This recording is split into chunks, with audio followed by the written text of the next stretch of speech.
On last week's episode, I shared a bit about my experience with having Italian citizenship and living abroad as an Italian citizen in the European Union as well as in Italy. This week, I wanted to share a little bit about actually how to go about getting Italian citizenship. This is not legal advice. This is just some random points from a guy with a microphone and a red light and a green light and a white background talking about stuff. I'm Rafael Di Furia, and roll that intro.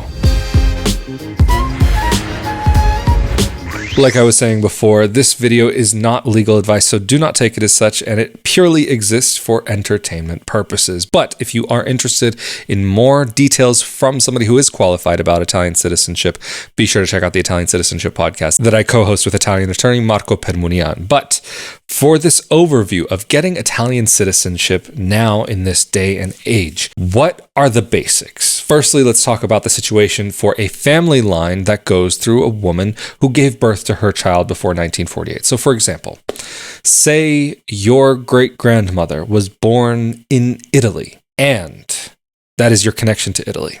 She is your pathway back to the nation. A lot of people have the question, for example, well, can I make a claim through my parents? Well, were your parents born in Italy? Can I make a claim through my grandparents? Were your grandparents born in Italy? You have to go back all the way to your last relative who was a resident in Italy. The next major factor is that you have to find out if this person was not only a citizen at the time of the birth of their child, but also actually able to pass along their citizenship. And this is why I specifically am talking about women who gave birth before 1948. Don't worry, we'll talk about other situations in just a second here, but I do want to get this one out of the way because it is very particular. In the situation where a child was born to their mother before 1948, and that is maybe the only path to citizenship, then on a technicality, that person would not be eligible for citizenship by descent, but they potentially could be able to make a claim against the Italian government for discrimination retroactively. Because at this time, before 1948, women in Italy were not able to pass down citizenship to the next generation. This was only something that was possible to do through your male line. But of course, it is possible for somebody to have been born through a male ancestor and still not be eligible. For example, say if your male ancestor came from Italy to the US and your ancestor got American citizenship in 1932, and then your grandfather or your grandmother was born in 1933, even though it's very close in time, it would be that if their parent, your great-grandparent, had naturalized before their birth, before the birth of your grandparent, then that child would not have been born as a citizen of Italy. And unfortunately, this is not uncommon that many people find themselves in these situations. Some people even find themselves within just a few months of being able to actually get it. And even over the years, I've heard of families where one part of the family could get their citizenship by descent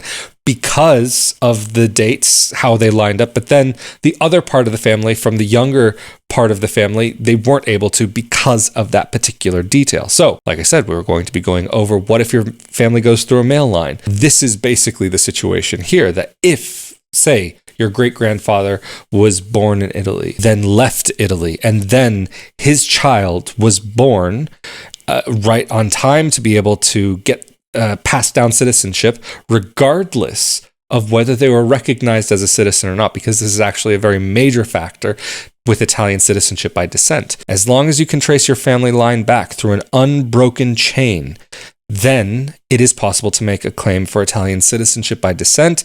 Of course, there are some other caveats. For example, the ancestor that came from Italy would have had to have been living there when Italy was actually a state. So, for example, if your family left before the unification of Italy, then you might not be able to. Or if your family was living in maybe some parts of northern Italy during the unification and their region was maybe part of the Austro-Hungarian Empire, then maybe it might be possible that your family could actually not be eligible if they left before those parts of Italy became part of Italy as a nation. Because you have to keep in mind also, Italy has only been a united nation since the 1860s. So even though the peninsula, the Italian peninsula, may be quite an ancient part of this world, the country itself is not actually all that old, at least in comparison with some countries. But let's get into another example. Say your father left Italy in the 1980s,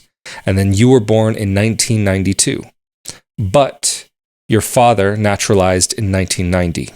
Then in that case, it would not have been possible for your father to pass along citizenship to you because before 1991, Italy did not allow for dual nationality. But say, for example, if your father came from Italy in the 1980s and then naturalized in 1993, but you were born in 1992, the opposite way around, then theoretically, you could be eligible for Italian citizenship by descent and to actually be able to have quite an easy claim. And even though this episode really is focusing on citizenship by descent, citizenship through marriage is actually also another factor that you can take into consideration. But in particular, for some women, and again, I'm not getting into specifics here, I'm giving very general ideas because again, this is not legal advice, but for women who may have been married to an Italian man before the 70s, they actually would have been automatically recognized as Italian citizens. So maybe, for example, if your great-grandfather came from Italy to the US and then had your grandfather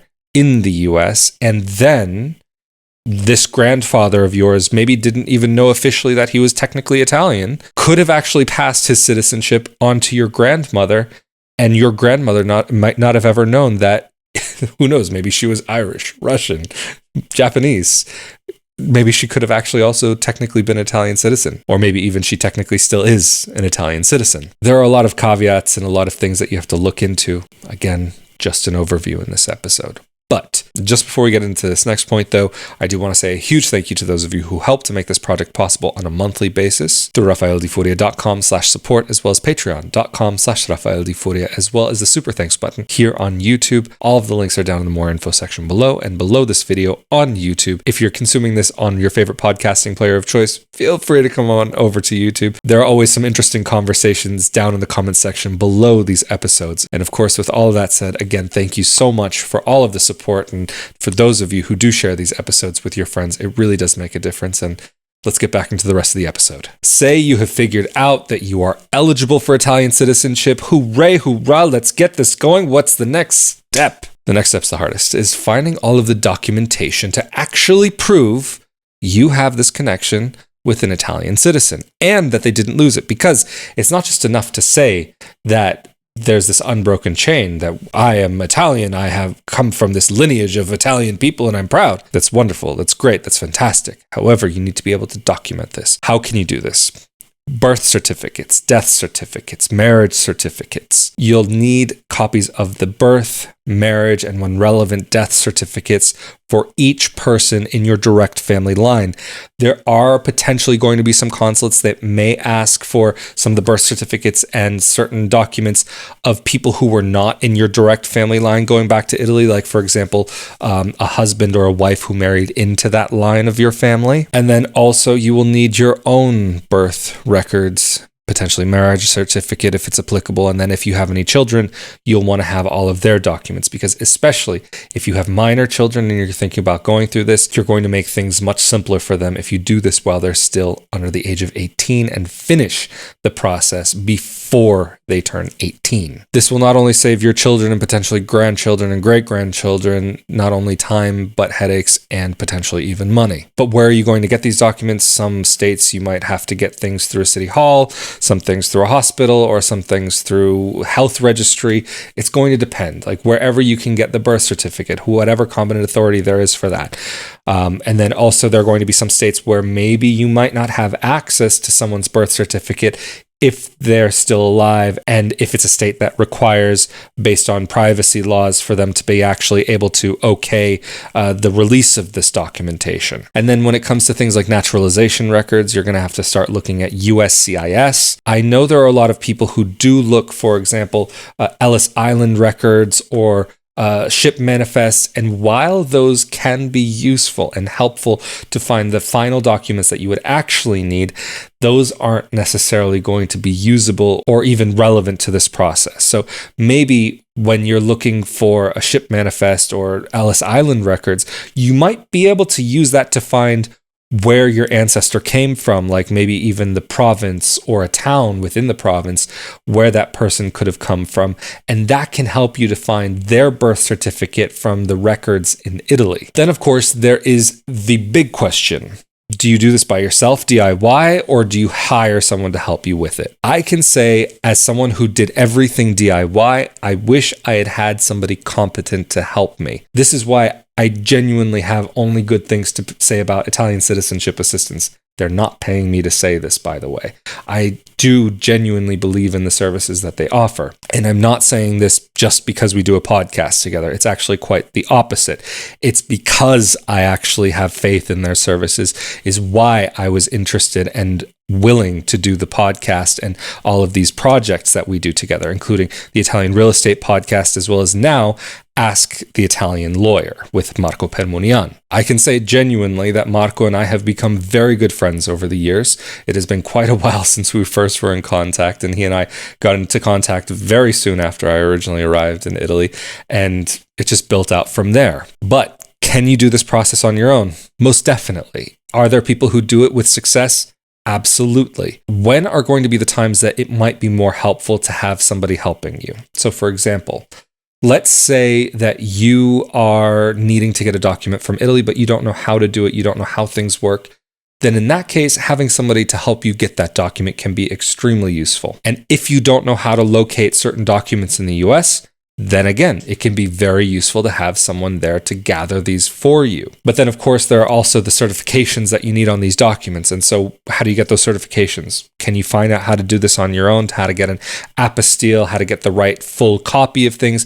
Yes, you can get things in the correct format and you can do that all on your own. But if you have somebody who knows what they're doing, that knows exactly how things need to be done and has the experience of maybe dealing with a particular consulate, having people who've went through that consulate, they might be able to guide you as to what they are looking for. And even you can sometimes message some of these consulates yourself and find out the direct information.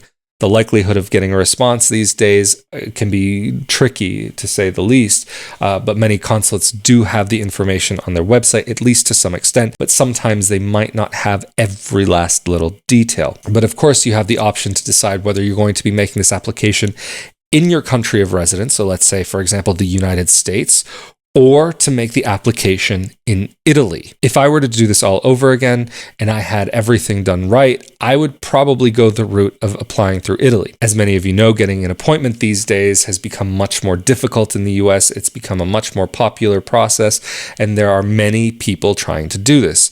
But in Italy, it's not exactly the same. You will find there are some municipalities, some city halls that are less familiar with this process and might actually think that it's impossible. But if you have the ability to explain to them, or have somebody who knows how to explain to them how to go through the process and can explain the laws to them, then you could have the good chance of getting through the process very successfully and very easily. But I know, for example, some service providers such as like Marco and Italiancitizenshipassistance.com, again, this is not a sponsored position. I'm just generally talking about some of these things that exist and that some people can find. In that case, maybe they will know of a particular comune where it is friendly towards this process, or that you can have somebody there helping you throughout the process.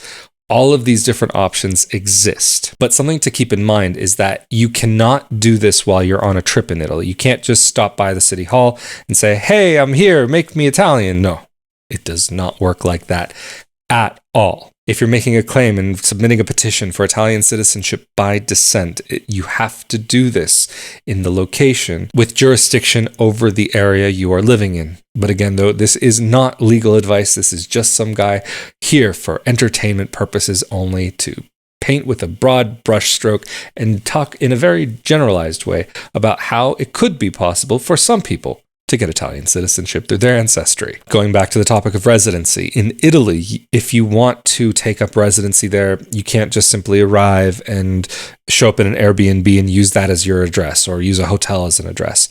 You will need to have a proper rental contract that is for a proper term, like rental term. And that could be 3 + 2 years or 4 + 4 years. And is it possible to cancel a contract in Italy? Most definitely, yes. But you will need a proper contract so that the municipality will register your residence. Once you have submitted that document, then there will be, or there should be, a check made by the police department or a representative of the city hall and or police department that comes to make sure that you're living where you say you live. And sometimes they may even come in to check that you have clothes in your closet and sheets on your bed. During that check, they'll also confirm certain details of yours, such as your passport number. During the process, it would also be necessary to maintain your residence. And so moving to Italy is actually a requirement within that part of the process.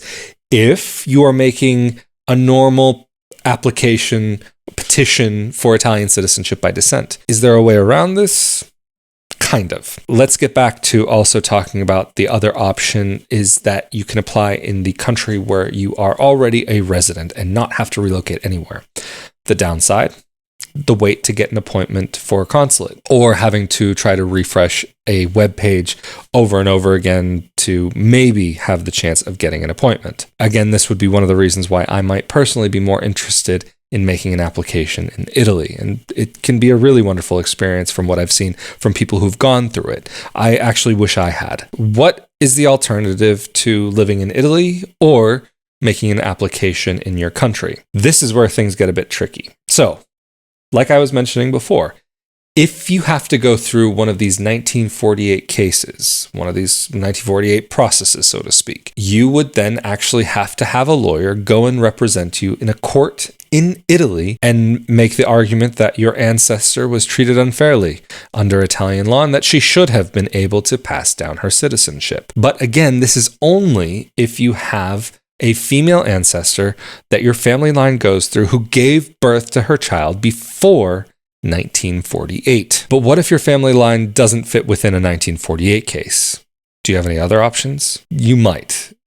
This is where things can get a bit tricky. For example, if you are unable to get an appointment with the American consulates, or if your appointment is more than a certain amount of time in the future. Again, I'm not going into certain specifics here because this is not legal advice. This is just a guy with a microphone. But if your appointment would be a certain amount of time in the future after what is the legal allowed amount of time for a person to wait, then in that case, it is possible to sue the Italian government for keeping you from allowing you to exercise your rights to make a claim for Italian citizenship. This is something that I've been hearing some people are doing. Is it successful or not? I'm not the person to answer that. But it is a potential option that could exist for some individuals. But again, this is not legal advice and just a guy with a microphone. And this has been another episode of Not Your Average Globetrotter. I'm Rafael Di Furia. Stay safe and healthy out there. Thank you so much for joining to watch this episode. And also thank you for joining in on the conversation because of course this is an open conversation. If you have anything to add or anything to say, feel free to leave that down in the comment section below. And thank you to those of you who do support this project on a monthly basis. Like I said before, I'm Rafael Di Furia. Stay safe and healthy out there. And I'll see y'all next time. Later.